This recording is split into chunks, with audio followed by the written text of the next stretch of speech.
제9장 확신이 없습니다. 하나님께 유용한 사람이 되기 위해서는 자신이 구원받은 사실을 알아야 한다. 오늘날 구령자들은 자신이 구원받은 사실을 잘 알지 못하는 사람들을 구원의 확신으로 인도하는 일에는 다소 인색한 편이다. 1. 무지해서 구원의 확신이 없는 사람들. 1. 무지해서 구원의 확신이 없는 사람들이 의외로 많다. 이런 사람들에게 자신이 영생을 가졌음을 알게 해주는 것은 큰 특권이다. 구원받았는지 묻거나 죄들이 용서되었음을 아는지 물으면 아무도 모르는 일이지요.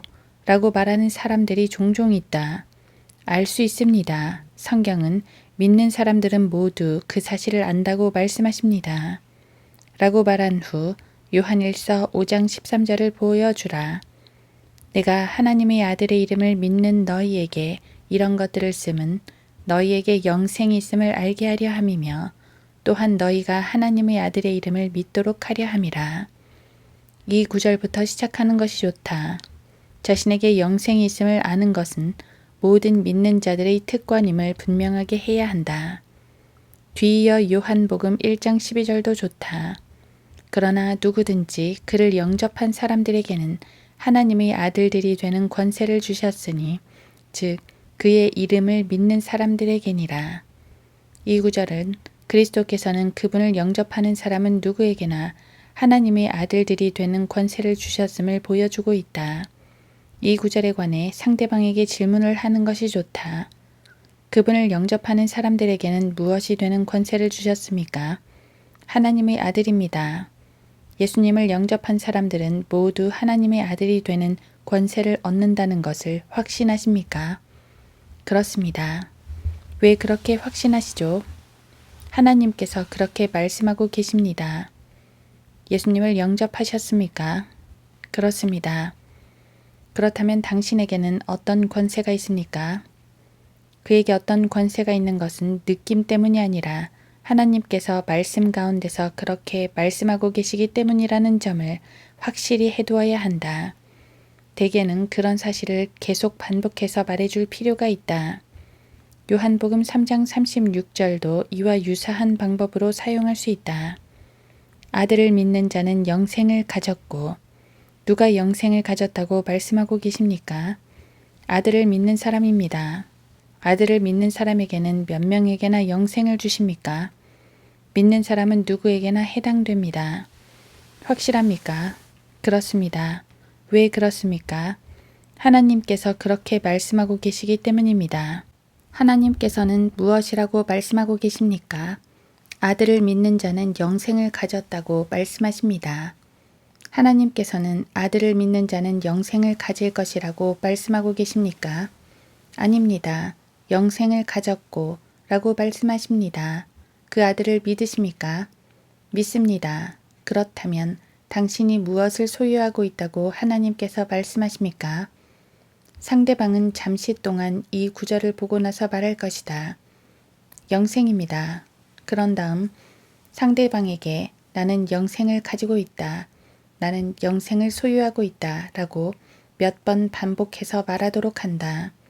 하나님께서 그렇게 말씀하고 계시기 때문에 그 말씀에 근거해 서게 한 다음 무릎을 꿇고 자신에게 영생을 주신 것을 하나님께 감사하도록 한다. 상대방이 영생을 가졌으면 좋겠어요 라고 말하면서 가지 못하게 하라. 상대방이 하나님께서 말씀하신 바를 절대적으로 신뢰하게 해야 한다. 어느 날 저녁 예배가 끝나고 한 젊은이가 큰 곤회 가운데 무릎을 꿇고 있는 것을 보게 되었다. 나는 성경으로 예수 그리스도께서 그 젊은이의 죄들을 어떻게 지셨는지 보여주고 그분을 자신의 구주로 영접하겠는지 물었다. 그는 그렇게 하겠다고 말했고 그렇게 하는 것처럼 보였다. 그런데도 그에게는 전혀 빛이 없는 것처럼 보였고 여전히 큰 곤회에 쌓여 모임을 나갔다. 다음 날 밤에도 그는 다시 와서 그리스도를 영접하겠노라고 고백했다. 그러나 자신의 죄들이 용서되었다는 확신이 없었다. 나는 요한복음 3장 36절을 통해 하나님께서 그 아들을 믿는 사람들에 관해 하신 말씀을 그에게 보여주려 했지만 그 빛이 그에게 들어오지 않았다. 마침내 그는 떠나려고 일어섰다. 떠나면서 저를 위해 기도해 주시겠습니까? 라고 말했다. 물론 나는 좋습니다. 라고 대답했다. 그는 몇 발자국 복도를 걸어 내려갔다. 나는 그 젊은이 뒤에서 내가 당신을 위해서 기도하리라고 믿습니까? 라고 물었다. 그는 놀란 표정으로 나를 쳐다보며 물론입니다. 라고 말했다. 내가 당신을 위해서 기도할 것이라고 왜 믿습니까? 당신이 그렇게 말했으니까요. 하나님께서 하신 말씀이 제가 한 말보다 못합니까? 그 젊은이는 즉시 내 의도를 알아차렸다. 내가 한 말은 기꺼이 믿으면서 하나님께서 하신 말씀은 믿으려 하지 않았던 것이다. 그는 그 자리에서 확신을 얻었고 자신에게 영생이 있음을 알게 되었다. 이런 사람들에게 유용한 또 다른 구절로는 요한복음 5장 24절이 있다. 진실로 진실로 내가 너희에게 말하노니 내 말을 듣고 또 나를 보내신 분을 믿는 자는 영생을 얻고 정죄에 이르지 아니할 것이며 사망에서 생명으로 옮겨지느니라. 사도행전 13장 39절도 이런 사람들을 다루는데 하나님께 크게 사용되었다. 그 모든 일에 있어서도 믿는 자는 모두 그분을 통하여 의롭게 된다는 것이니라. 이 구절은 믿는 모든 사람은 어떻다고 말씀하고 계십니까? 의롭게 된다고 말씀하십니다. 무엇으로부터 의롭게 됩니까? 모든 일에 있어서입니다. 이 말씀을 믿으십니까? 믿습니다. 그렇다면 당신은 어떤 상태입니까? 상대방이 의롭게 되었습니다. 라고 말하기까지는 몇 번에 걸쳐 이 내용을 반복해야 할지도 모른다. 어쨌든 상대방이 그렇게 답변하면 그를 의롭게 해주신 하나님께 감사를 드리도록 하고 세상에서 그리스도를 고백하게 해야 한다. 확실하게 그렇게 해야 한다. 자신이 죄 용서 받았음을 알지 못하고 크게 괴로워하는 한 젊은 여인과 상담한 적이 있었다. 그녀가 그리스도를 영접했는지 알아보는 몇 가지 질문을 조심스럽게 했다. 그리스도를 영접한 것이 분명해 보였다. 그런 다음 사도행전 13장 39절을 읽게 했다. 그 모든 일에 있어서도 믿는 자는 모두 그분을 통하여 의롭게 된다는 것이니라. 하나님께서는 이 모든 일에 있어서 누가 의롭게 된다고 말씀하고 계십니까? 믿는 모든 사람입니다. 누구를 믿는 사람입니까? 그리스도를 믿는 사람입니다. 당신은 그리스도를 믿으십니까? 그렇습니다. 그리스도를 당신의 구주요, 주님으로 진정으로 영접하셨습니까? 그렇습니다. 그렇다면 당신이 그분을 믿고 있다고 확신하십니까?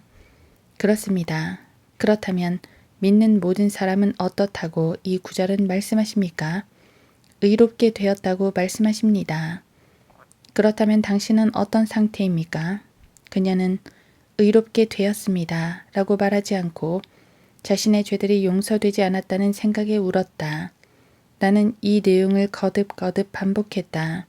마침내 이 단순한 말씀이 그녀의 어두운 지성을 밝혀주는 듯했다.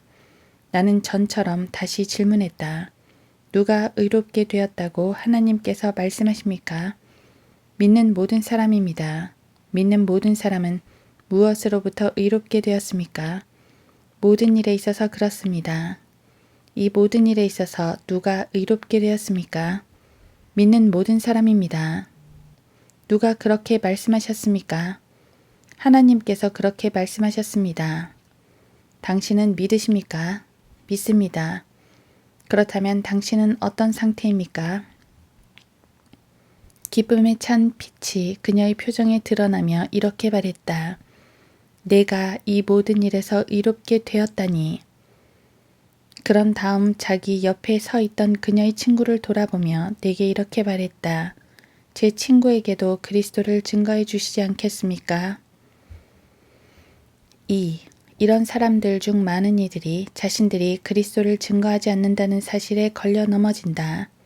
사람들이 말씀을 받아들이도록 증거하는 일은 요한일서 5장 10절로도 충분하다.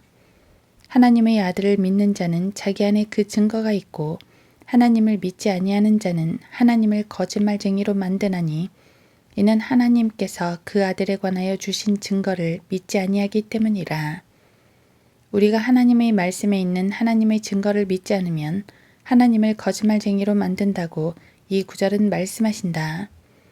한 번은 아주 똑똑한 지성인과 상담한 적이 있었다. 그는 예수 그리스도를 영접했다고 고백했지만 자신에게 영생이 있음을 몰랐다.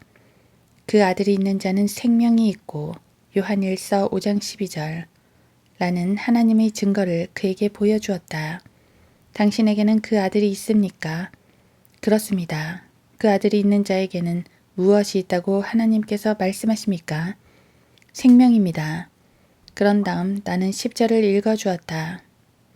하나님을 믿지 아니하는 자는 하나님을 거짓말쟁이로 만드나니 이는 하나님께서 그 아들에 관하여 주신 증거를 믿지 아니하기 때문이라. 그분의 아들에 관해 하나님께서 기록하신 바에 따르면 영생이 그분 안에 있다는 것입니다. 아들이 있는 자는 생명이 있습니다. 자, 이것이 하나님께서 하신 기록입니다. 감정이 어떻든 이 말씀을 믿지 않으면 당신은 어떤 일을 하고 있는 겁니까? 잠시 후 그 젊은이는 이렇게 대답했다. 하나님을 거짓말쟁이로 만듭니다. 그렇지만 이전에는 이런 구절을 본 적이 없습니다. 그리고 바로 그곳에서 그는 하나님의 말씀을 있는 그대로 믿었고 자신의 죄들이 용서되었으며 하나님께서 자신에게 영생을 주셨다는 지식을 가지고 떠났다. 성령의 증거를 기다리고 있는 사람들에게는 에베소서 1장 13절을 사용해서 우리가 약속의 성령으로 인침을 받은 것은 말씀의 증거를 믿고 난 후임을 제시해야 한다. 그분 안에서 너희도 진리의 말씀 곧 너희 구원의 복음을 듣고서 그분을 신뢰하였으니 또 너희가 그분을 믿고서 약속의 그 성령으로 인침을 받은 것이니라. 구원의 확신을 얻는 자연스러운 순서는 다음과 같다. 먼저 하나님의 말씀을 있는 그대로 믿음으로 의롭게 되었다는 확신을 얻는 것이다. 사도행전 13장 39절. 두 번째는 공개적으로 그리스도를 고백하는 일이다. 로마서 10장 10절. 그 다음 세 번째는 성령의 증거이다. 에베소서 1장 13절, 로마서 8장 16절. 많은 사람들이 문제를 일으키는 것은 이 순서를 뒤바꾸기 때문이며 입으로 그리스도를 고백하기 전에 성령의 증거를 원하기 때문이다. 구원하는 믿음이 무엇인지 확실시하기 위해 이 본문을 사용하는 것은 아주 중요하다. 많은 사람들이 본문이 말씀하신 것과는 다른 의미에서 믿는다고 말하면서 잘못된 확신으로 거짓 소망을 붙들고 전혀 구원받지 못했기 때문이다. 구원의 확신이 없는 사람들을 경솔하게 다루는 경우가 많다. 진심으로 그리스도를 영접한 적이 없기에 확신을 가질 수 없는데도 많은 구령자들이 상대방에게 억지로 확신을 갖게 하려 한다. 사실 구원받지 않은 상태에서는 확신을 갖는 것보다 구원의 확신이 없는 편이 훨씬 더 좋다. 요한복음 1장 12절, 디모데후서 1장 12절, 로마서 10장 10절은 구원하는 믿음의 특성을 분명하게 제시해주고 있다. 2. 죄 때문에 구원의 확신이 없는 사람들. 구원의 확신이 없는 사람들 중에는 죄가 있거나 그들이 자백하고 버려야 할 습관들이 있을 때가 있다. 이럴 경우 위에서 언급한 내용으로 이런 사람들을 상담해서는 안 된다. 요한복음 8장 12절이 오히려 더 낫다. 그때 예수께서 다시 그들에게 말씀하시기를 나는 세상의 빛이라 나를 따라오는 사람은 결코 어둠 속에 다니지 아니하고 생명의 빛을 얻으리라고 하시더라.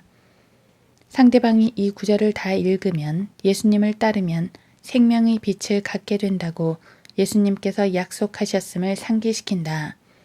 다음과 같이 말해준다. 당신에게는 생명의 빛이 없으므로 당신은 예수님을 따르고 있지 않은 겁니다. 그분을 따르시겠습니까?